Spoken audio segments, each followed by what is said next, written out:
Una de las cadenas de televisión tiene una serie de 5 programas sobre los inicios del cristianismo e incluyen la crucifixión de Jesucristo, una de las imágenes más gráficas que haya visto. Y entre todos los emblemas del mundo, ninguno es admirado, glorificado y adorado como la cruz. Fue el instrumento del sufrimiento de Cristo y de su muerte, y también el instrumento de nuestra salvación. La historia de la cruz es muy interesante porque se remonta a India, se remonta a China, mucho antes de que Cristo viniera.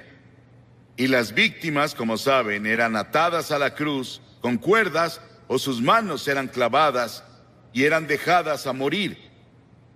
Y el calor del sol, el peso de su cuerpo y la tortura que pasó antes de ir a la cruz tardaban a veces 2 o 3 días y a veces una semana para que la persona muriera en una cruz, la más terrible, la más fea, la más dolorosa forma de morir que podamos imaginar.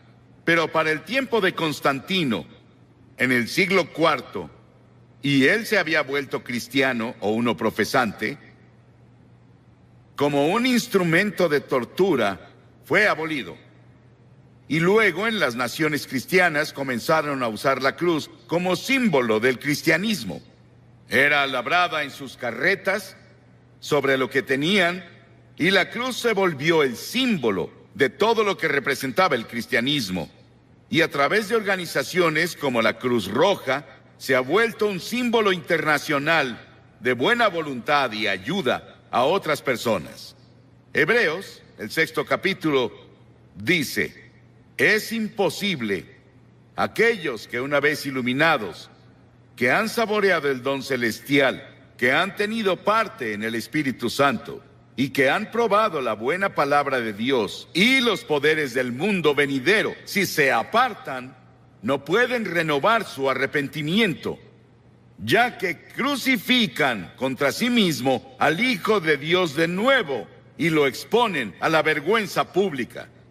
Siempre que se proclama el Evangelio, los que escuchan el mensaje y reciben a Cristo como Salvador, lo hacen a través de la cruz, pero si descuidas o rechazas la oferta de Dios de amor y misericordia de la cruz, tú ayudaste a crucificar a Jesucristo. Por eso está mal decir que los judíos crucificaron a Cristo, como los cristianos decían principalmente en la Edad Media, y solían intentar convertir a los judíos a punta de espada, con una pistola en su cabeza o con un cuchillo en su cuello para intentar hacer que se convirtieran, porque decían que eran los asesinos de Cristo. Ellos no mataron a Cristo. ¿Sabes quién fue? Todos nosotros. Todos tuvimos parte en su muerte, porque su muerte fue planeada antes de la fundación del mundo por el pecado. Y la Biblia dice que todos pecamos y no alcanzamos la gloria de Dios. Hay 4 dimensiones de la cruz en las que pienso cuando hablo de ella. Pienso en la amplitud de la cruz. El amor de Cristo se manifiesta en la cruz de Cristo, que incluye a todo el mundo. El amor de Dios se extiende a África, a Asia, a Latinoamérica, a Rusia, a China, a Estados Unidos, a Canadá, a todo el mundo. Te incluye a ti, quien quiera que seas, de cualquier religión, o si no tienes religión. Dios te ama y dice desde la cruz: te amo. Y hay una longitud de la cruz. No tiene medida. Se extiende de la eternidad a la eternidad, de lo eterno a lo eterno. Cuando Noé construyó el arca, ¿saben cuánto medía? 137 metros de largo. Cuando Salomón construyó el templo, ¿saben cuánto medía? 27 metros. Si construyes una caja para herramientas, puedes medir la madera con una regla. Pero ¿cómo mides de lado a lado el amor de Dios? En la cruz. La Biblia dice, Pablo dice, que el amor de Dios sobrepasa todo conocimiento. No hay forma de que una mente finita comience a entender el amor de Dios que dio a su Hijo en la cruz para morir por ti. Porque tú y yo merecíamos morir. Merecíamos el infierno y el juicio. Y luego pienso en la altura de la cruz. Se extiende al trono de Dios. No importa qué tan alto sea el cielo. A través de la cruz Dios atrae a todos los hombres a Él. Y tú debes tomar una decisión sobre Jesucristo. Los científicos buscan en el espacio más y más y más lejos y no pueden huir de Dios. El tema de la astronomía y el tema de la frontera espacial me emociona. Hay científicos aquí esta noche, saben mucho más sobre la altura del universo de lo que yo puedo explicar. Pero el cielo está por ahí. No sabemos exactamente dónde. Dices, ¿crees que el cielo es un lugar? Sí, creo que es un lugar. Creo que voy a ver las calles doradas y caminaré por ellas. Y creo que voy a vivir creo que en una choza. Algunos de ustedes vivirán en mansiones. Sí, el cielo va a ser un lugar glorioso. Y no puedes ir más allá del amor de Dios incluso en el cielo. Y en lo profundo del amor de Dios, en la cruz, puedes caer en el pozo sin fondo del pecado y la degradación. Y puedes vivir como un animal. Puedes ser un asesino. Puedes ser un violador. Puedes ser lo que sea. Pero no puedes ir más allá del amor de Dios. La cruz cubre hasta las mismas puertas del infierno. ¿Qué tan profundo es? Hay personas hoy que intentan ver qué tan profundo pueden ir al corazón de la tierra. ¿Y qué tan profundo es el espacio? No pueden escapar de Dios. Porque mientras estudiamos las profundidades de la energía, buscamos la unidad. Es una de las razones por las que estudian eso en Illinois. La Biblia dice que profundas son las riquezas de la sabiduría y del conocimiento de Dios. Atrae a cada pecador a la exaltada altura del cielo. Pero yo, cuando sea levantado de la tierra, atraeré a todos a mí mismo, dijo Jesús. Piensa en la cruz por un momento y en su sufrimiento, por ti y por mí. Dice que Jesús soportó 5 heridas básicas, que los médicos definen como: primera, contusión, cuando lo golpearon en la cabeza y lo torturaron y le pusieron la corona de espinas por ti. Laceración, le descubrieron la espalda y con látigos de cuero largos con ganchos de acero en la punta lo golpearon hasta que sangraba, de pies a cabeza. Era el método romano, torturaban a los prisioneros antes de llevarlos a la cruz. Luego hubo penetración, cuando le enterraron la corona de espinas en la frente y su cabeza sangró. Hubo una perforación cuando clavaron los clavos en sus manos y pies. Hubo una incisión cuando le pusieron la lanza en el costado. Ese sufrimiento, esos clavos en sus manos y pies, los pusimos tú y yo y todas las personas del mundo, porque todos tuvimos parte en la muerte de Cristo por nuestros pecados. Nuestros pecados lo pusieron en la cruz y tú participaste. Tal vez estás viendo por televisión en algún lugar y te gustaría venir a la cruz esta noche y encontrar el amor de Dios y el perdón de Dios y el toque de Dios en tu vida. Y luego quiero que vayamos a la cruz desde otro punto de vista. Quiero que veamos las frases de Cristo desde la cruz. En general oímos un sermón así, un Viernes Santo, y eso es todo. Pero la mayoría no vamos a la iglesia el Viernes Santo, y nunca lo oímos. Hay 28 profecías en el Antiguo Testamento sobre la cruz, capítulos enteros. Está Génesis 22 y Salmo 22 e Isaías 53 y Levítico 16, que especialmente tienen que ver con el sufrimiento de Cristo en la cruz. Cientos y miles de años antes de que Él fuera a la cruz. Estaban bajo la inspiración del Espíritu Santo, los autores del Antiguo Testamento. Y los primeros vienen del Salmo 22. Jesús estaba citando las Escrituras cuando dijo: Dios mío, ¿por qué me has abandonado? Es una cita del Salmo 22, pero luego vas un poco más lejos y verás por qué lo dijo. Porque las Escrituras dicen: tú eres santo. Nunca entenderás el Antiguo Testamento con todos sus sacrificios de sangre. Nunca entenderás la Biblia. Nunca entenderás la muerte de Cristo en la cruz hasta que entiendas que Dios es santo y justo y puro y que no puede ni siquiera ver el mal. En ese terrible momento de agonía del Señor Jesucristo en la cruz, Él estaba solitario, olvidado por sus amigos. Y luego llegó una sombra por primera vez desde que la eternidad comenzó, entre Dios el Padre y Dios el Hijo, porque Dios no puede ver el pecado, porque en ese momento Él puso tus pecados y los míos en Cristo, y Cristo sufría por nosotros. Y en ese momento misterioso, fue hecho pecado por nosotros el que no conoció pecado. ¿Sabes qué significa? Fue hecho pecado. Él no conocía pecado.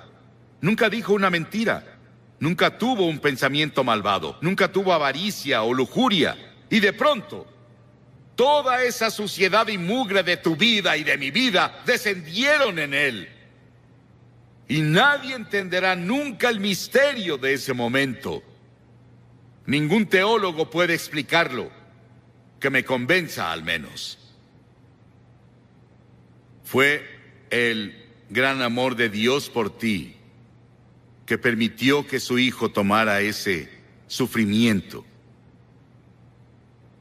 Y la segunda cosa de la cruz que oímos es cuando Él dijo, tengo sed. Y ese es el cumplimiento del Salmo 69:21. Y cuando dijo, tengo sed, le dieron vinagre a beber, mezclado con hiel, y cuando Él lo probó, no lo bebió. Lo probó, como leemos en Juan, en otro de los evangelios, pero Él no lo tomó.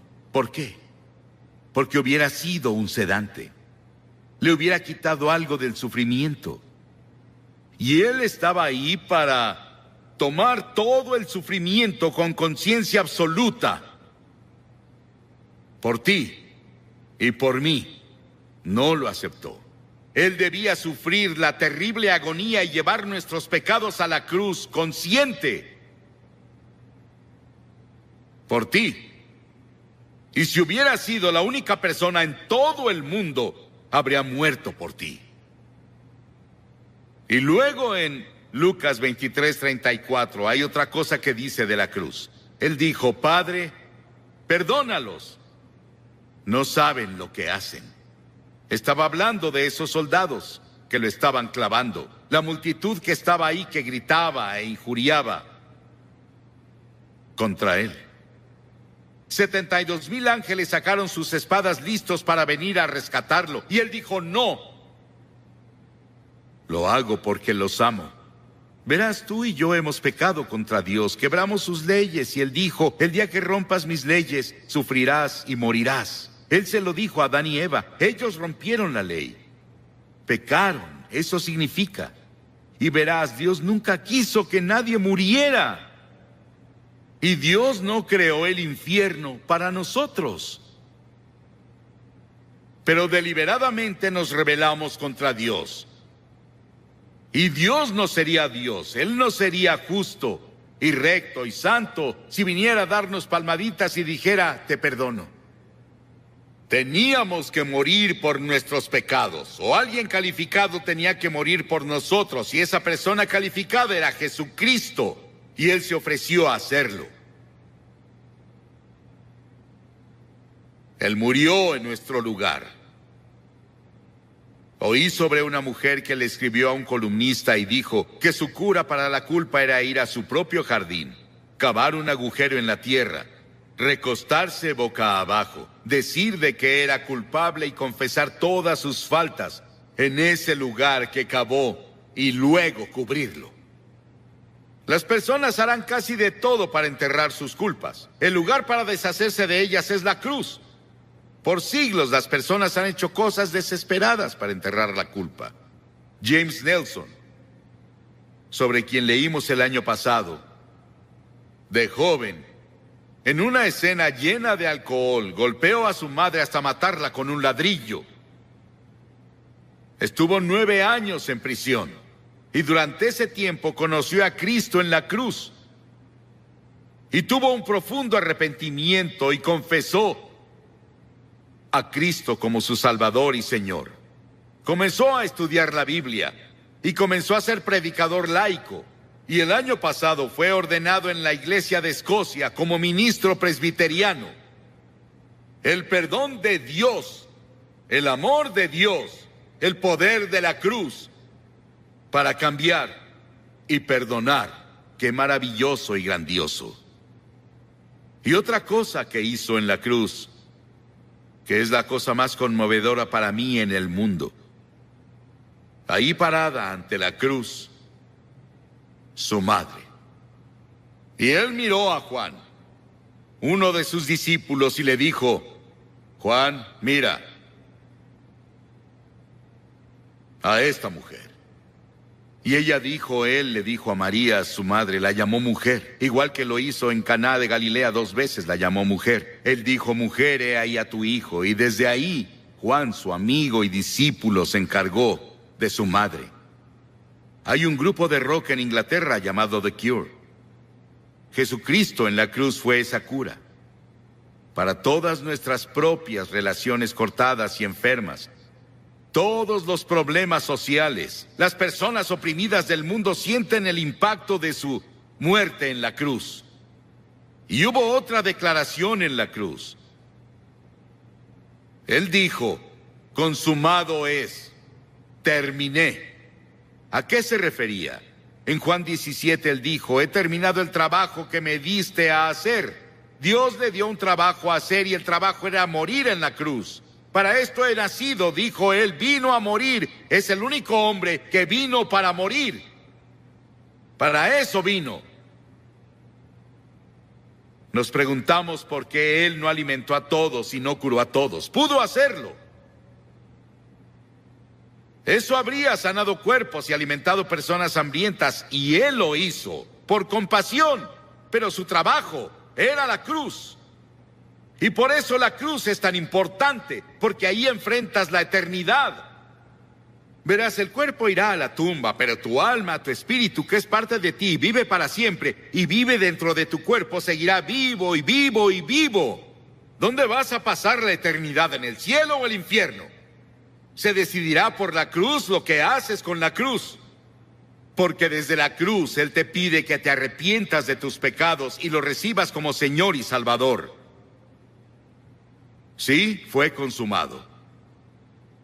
Y luego dijo algo más. En Lucas 23, y cuando Jesús había clamado en voz alta, dijo: Padre, en tus manos encomiendo mi espíritu. He visto a personas morir, bastantes personas morir. Oigo su estertor de muerte en su garganta. Pero no hubo estertor de muerte en la garganta de Jesús. No le quitaron la vida a él. Él la entregó voluntariamente y dijo en voz alta, noten que es voz alta, dijo: te encomiendo mi espíritu. En tus manos, Señor, encomiendo mi espíritu. Él entregó su espíritu a Dios el Padre. Y al decir esto, Él nos otorgó a cada uno de nosotros la posibilidad del regalo de la vida eterna. Puedes tener vida eterna esta noche. Estábamos perdidos, confundidos, sin un propósito ni significado en la vida, sin seguridad de una vida futura. Y Jesús desde la cruz nos alcanzó por la muerte y nos rescató. Y le decimos hoy, Señor y Salvador. ¿Estás seguro de que Él es tu Señor y tu Salvador? Miles de personas van a la iglesia, pero no están seguros de si han entregado sus vidas a Cristo. Y luego al final hubo una declaración que le hizo al ladrón en la cruz. Las masas abajo gritaron: si eres el Hijo de Dios, baja y sálvate tú.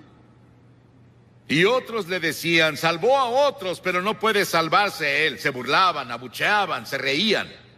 Y ambos ladrones lo criticaban. Verás, él estuvo en la cruz por 6 horas. Y las 3 primeras horas, ambos Lo estaban criticando y burlándose de él, como las multitudes abajo. Pero uno de los ladrones comenzó a ver. Ambos eran culpables. Ambos merecían morir según las leyes romanas. Pero uno de ellos comenzó a ver a Jesús. Y comenzó a ver algo que no había visto nunca antes. Él vio que Jesús era diferente y comenzó a decirse: debe ser el Hijo de Dios. Debe ser el Señor. Y 83 encuestó a estadounidenses y obtuvo que el 86% dicen que creen en la existencia del infierno. ¿Imaginan eso? 86% de los estadounidenses creen en el infierno. Nunca puedes entender el infierno hasta que primero entiendes el gran amor, misericordia y gracia de Dios. Y nunca debe ser predicado por ningún predicador sin lágrimas. He escuchado predicadores predicar sobre el infierno como si se alegraran del infierno y de que las personas vayan ahí. Pero yo no. No me gusta predicar sobre eso. Solo lo hago porque me mandan las escrituras que predique la palabra. Y es respaldado por el amor, la misericordia y la gracia de Dios que yo debo predicar. Verán, el infierno no fue hecho para el hombre. El infierno fue creado para el diablo y sus ángeles. Pero algunos se han tomado la libertad y la imaginación de distorsionar la idea de un juicio futuro. Hace que las personas digan que Dios no es un Dios de amor. Y ellos distorsionaron el concepto bíblico del amor de Dios. Una señora dijo hace tiempo: odio pensar en el infierno. Yo también. Y también odio el pecado que los envía ahí. Odio la guerra. Odio el hecho de que las personas mueran de hambre en el mundo. Pero la guerra es una realidad en el Líbano y en lugares así. Y la hambruna es una realidad en nuestro mundo, por desgracia. Que yo lo odie no cambia los hechos. Y odiar, morir, no cambia el hecho de que voy a morir. Y Pablo le escribió a Timoteo diciendo: predica la palabra. Y si voy a ser fiel a mi llamado como ministro del Evangelio de Jesucristo, debo incluir en esa palabra lo que nuestro Señor Jesucristo enseñó en el tema del infierno. Un clérigo dijo que si usaba el infierno en el púlpito, las personas lo echarían. Bueno, sé que en Carolina del Sur llegué a un pueblo hace unos años en los que tenían 13 o 14, no, 16. Señales de reducir la velocidad y parar, porque muchas personas se habían matado en esa intersección. ¿Eso aplica para el estado de Carolina del Sur, poner señales para advertirles a las personas? ¿Es correcto que yo les advierta esta noche lo que Jesús enseñó y lo que la Biblia enseña de principio a fin? ¿Está mal que un hombre sacuda una linterna para detener a las personas en un cruce de vía? ¿Está mal ondear una bandera para advertir que viene un juicio? Recuerdo que hace años estábamos en Mississippi y había una carretera estrecha y venía uno de esos terribles tornados. Y un puente fue arrastrado en el torrente de agua. Y un hombre salió esa noche cuando vio lo que pasó e intentó advertir a los autos con su pañuelo mojado y una linterna. Y ninguno de ellos paraba y 5 de ellos cayeron y los ocupantes de los autos murieron. Jesús curó a una persona mentalmente enferma. Una vez, el Gadareno, y un hombre poseído por demonios. Y las personas le pidieron a Jesús que los dejara en paz. Y él respondió su oración. Él los dejó solos.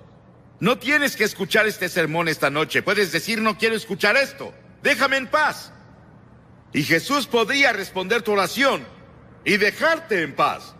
Y si te dejas solo, el Espíritu de Dios, nunca podrás encontrar perdón de pecados y nunca entrarás al paraíso. Las personas no quieren ser advertidas sobre el juicio y el infierno. Y dirás que no es asunto mío. Bueno, imagina que eres alguien ahogándose y yo tengo el bote del Evangelio y no dejaré que te ahogues si puedo ayudarte. Eres un hombre hambriento y yo tengo el pan de la vida, no voy a dejarte sin pan. Eres un hombre envenenado, lleno del veneno del pecado, y yo tengo el antídoto del Evangelio de Cristo y no te dejaré morir, no te dejaré solo. Estás en la oscuridad y perdido, yo tengo la luz del Evangelio y no te dejaré solo. Estás en atadura y yo hablaré la verdad que te traerá libertad. Estás enfermo y yo hablaré de verdad que te traerá salud. Estás en el camino amplio que lleva a la destrucción, y yo hablaré la verdad que te transferirá al camino estrecho que lleva a la vida eterna. Estás en una tormenta en el mar, y te hablaré la verdad que te llevará al puerto de la seguridad. Y algunas personas dicen que en realidad no estamos perdidos. El diablo le dijo eso a Eva en el jardín del Edén. Cuando Dios dijo que morirás si comes el fruto del árbol prohibido. El diablo llegó a susurrar en su oído en la serpiente y dijo, de seguro no morirás. A eso se le llama universalismo. En otras palabras, todos son salvados. Solo no lo saben. Algunas personas lo dicen y tenemos una forma sutil de universalismo que se está filtrando a todo grupo evangélico de hoy, de que de seguro no moriremos, que no existe eso del infierno. Pero creo que existe, de acuerdo con las enseñanzas de las Escrituras. Creo que es intuitivo. El hombre en todo el mundo cree que un día tendrá que dar cuentas y va a tener que sufrir de cierta forma por la vida desobediente que vivió aquí. Y luego Jesús constantemente lo enseñó. Nadie en las Escrituras habló más sobre el infierno que Jesús. Él dijo, y cualquiera que lo maldiga quedará expuesto al infierno del fuego. Lo dijo en el capítulo 13 de Mateo. El Hijo del Hombre enviará a sus ángeles y arrancarán de su reino a todos los que pecan y hacen iniquidad, y los arrojarán al horno encendido, donde habrá llanto y rechinar de dientes. Mateo 25:41 dice, luego dirá a los que estén a su izquierda, apártense de mí, malditos, al fuego eterno preparado para el diablo y sus ángeles. Si tu mano te hace pecar, córtatela. Más te vale entrar manco en la vida eterna que con tus dos manos ser arrojado al infierno. Dijo que es mejor vivir la vida con un ojo, una mano, una pierna, que ir al infierno con todo. La Biblia enseña que hay al menos 3 tipos de infierno. Primero, está el infierno en el corazón. Miles de personas aquí tienen un infierno en su corazón. Y ahí es en donde comienza. La mayoría en el mundo asume que la naturaleza humana es buena, pero la Biblia nos enseña que básicamente es mala. Por naturaleza somos egoístas, pecaminosos, obstinados y perdidos. En pecado me concibió mi madre, dijo David. Todos somos pecadores y nacemos en el pecado, y luego cuando llegamos a la edad de la responsabilidad, tal vez los 7, 8, 9 o 10 años, elegimos pecar. Luego nos volvemos pecadores por práctica. Y practicamos el pecado incluso si tenemos computadoras. Usamos las computadoras hoy para hacer fraudes y todo tipo de cosas. Y luego todas las cosas que están ahí, vemos plantas de marihuana en los bosques y donde las personas las plantan. Todo lo que ves y cualquier comité de investigación que nombres encontrará serpientes, porque la naturaleza humana es maligna. La naturaleza humana es mala. Y por esa razón necesita redención, transformación, necesita un nuevo nacimiento, es lo que Cristo vino a hacer. Infierno en el corazón. Está el infierno de la culpa. Un hombre me escribió hace tiempo. Él engañaba a su esposa. Vivía medio tiempo con otra mujer en otra ciudad. Y dijo, estoy viviendo un infierno. Él se vio atrapado y era un infierno. Y la Biblia nos enseña que hay una muerte ardiente como el infierno en el corazón humano. Y cada persona que parece buena, íntegra y espléndida puede convertirse en un asesino violento y un maníaco de repente. Conozco a una mujer refinada, hermosa. Su esposo era uno de los líderes de la comunidad. Y sin ninguna provocación en absoluto, mientras él dormía, ella tomó una pistola y le disparó. Lo mató. Ella está en prisión ahora. Y leemos eso a diario en el periódico. Las personas dicen que eran personas buenas, refinadas, hacían todo tipo de cosas y nunca imaginaron que harían eso. Y en el corazón hay culpa. Y está el infierno de la inquietud. La Biblia declara, el malvado es como un mar agitado. Vimos el verano pasado a gente en Europa. Fuimos a Ámsterdam a dar una conferencia sobre evangelistas itinerantes. La considero una de las más grandes conferencias impartidas en la historia de la iglesia cristiana. Y nos vimos con muchas otras personas que estaban solo buscando algo, no sabían qué. Vi a estadounidenses y personas de Japón y de todos lados corriendo como si su vida dependiera de ello. No sabían a dónde iban o qué hacían, solo iban, intentando encontrar descanso y paz.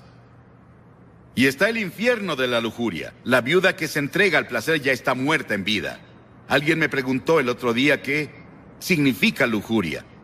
Hablaré un poco de eso mañana en la noche con los jóvenes. Pero lujuria significa no solo ver a una mujer o a un hombre y admirarlos. Significa que si tuvieras la oportunidad, cometerías inmoralidad. En otras palabras, la lujuria es tanta que cederías si pudieras. Y muchas personas tienen fantasías y hay lujuria en sus fantasías. Y está el infierno del odio. Este infierno del odio ha estallado en guerras y motines y todo tipo de conflictos. El infierno se mudó a la tierra. Y finalmente, está el infierno en el futuro. Y el infierno futuro es una proyección del infierno que tienes ahora en tu corazón, en tu casa, en nuestro mundo. Salvo que sigue y sigue. Jesús habló más sobre el infierno que cualquier persona en la Biblia, como dije hace un momento, pero nos advirtió para que huyamos de él. Este es el hecho del infierno que hace que el amor de Dios sea tan sorprendente y glorioso. El hecho de que se hizo para el diablo y sus ángeles, y escuchamos al diablo y seguimos al diablo y hacemos lo que el diablo dice. Y Dios nos ama tanto que pensó en un plan para salvarnos, para que nunca tengamos que pasar un día en el infierno. ¿Cuál es la naturaleza del infierno? Bueno, hay muchos misterios que rodean este tema. Esencial y básicamente es la separación de Dios. Estamos separados de Dios por el pecado, y eso continúa en la eternidad. Y hay 3 palabras que Jesús usó para describir el infierno. Él usó la palabra muerte. Verás, Dios es vida, y estás separado de la vida de Dios. Estás muerto, espiritualmente muerto, separado de Dios. Y luego usó la palabra gran oscuridad. Dios es luz, estamos separados de la luz. Vivimos en oscuridad. Y luego usó la palabra fuego. Y seguido me pregunto si ese es un fuego terrible dentro de nuestros corazones por Dios, por la comunión con Dios que nunca puede ser saciado. Hemos rechazado a Dios, le hemos dado la espalda a Dios. Nunca podemos conocer a Dios. Se indica en esta historia que este hombre no tenía una segunda oportunidad. Se indica en esta historia que este hombre se volvió muy evangelístico. Él quería alcanzar a sus hermanos. Piénsalo, él estaba en el infierno. Y quería que sus hermanos fueran alcanzados por alguien. Que fuera a su casa y les advirtiera a sus hermanos que no fueran ahí. Hagan lo que sea, pero no vengan aquí. Y esas personas que se han ido antes, tal vez están sufriendo las punzadas del infierno por una eternidad. Estarían aquí esta noche para advertirte. Vuélvete. Arrepiéntete de tus pecados. Recibe a Cristo. Asegúrate de tu relación. No vengas para acá.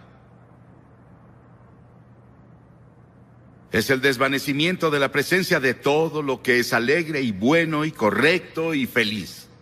Y las Escrituras dicen, prepárate. Para conocer a Dios nos preparamos para todo salvo la muerte.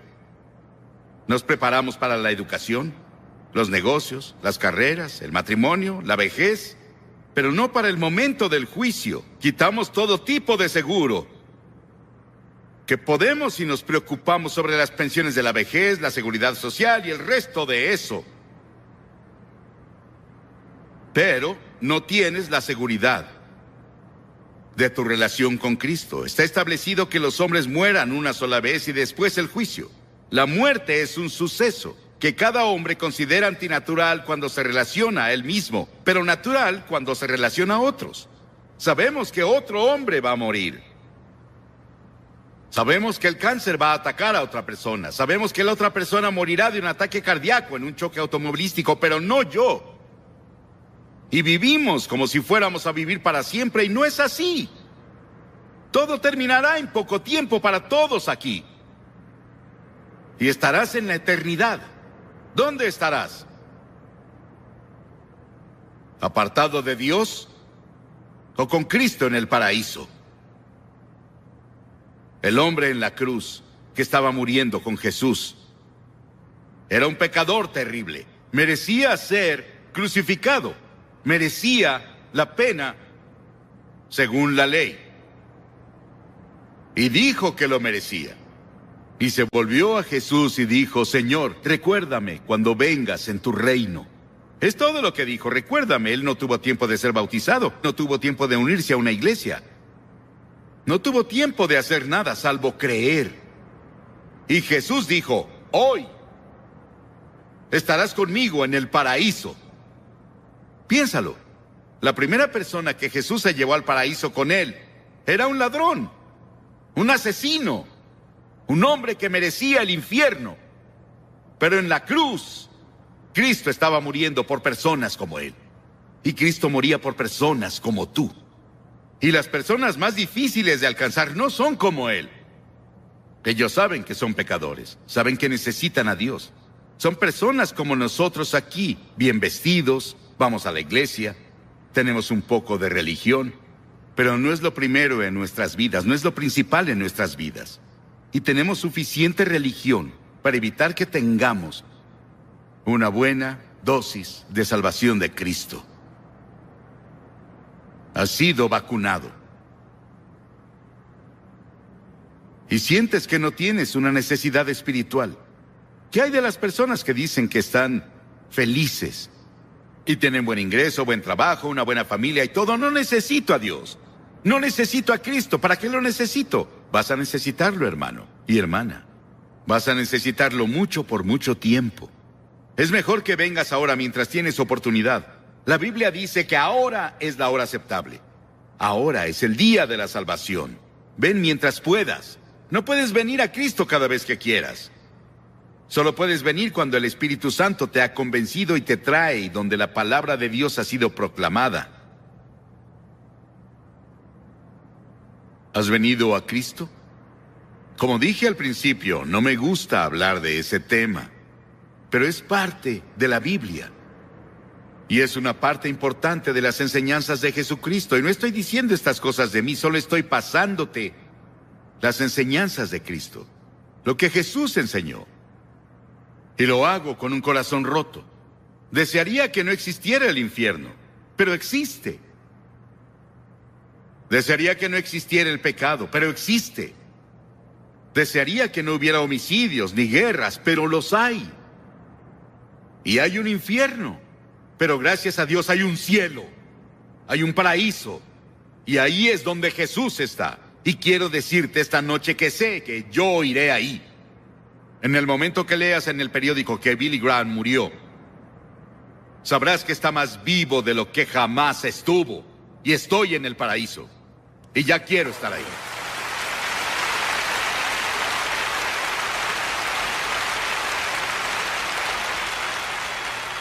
Y miles de ustedes aquí esta noche pueden decir lo mismo, pero otros miles no.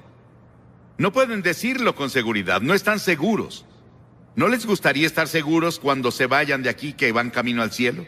¿Van camino al paraíso con Cristo? Pueden estar seguros.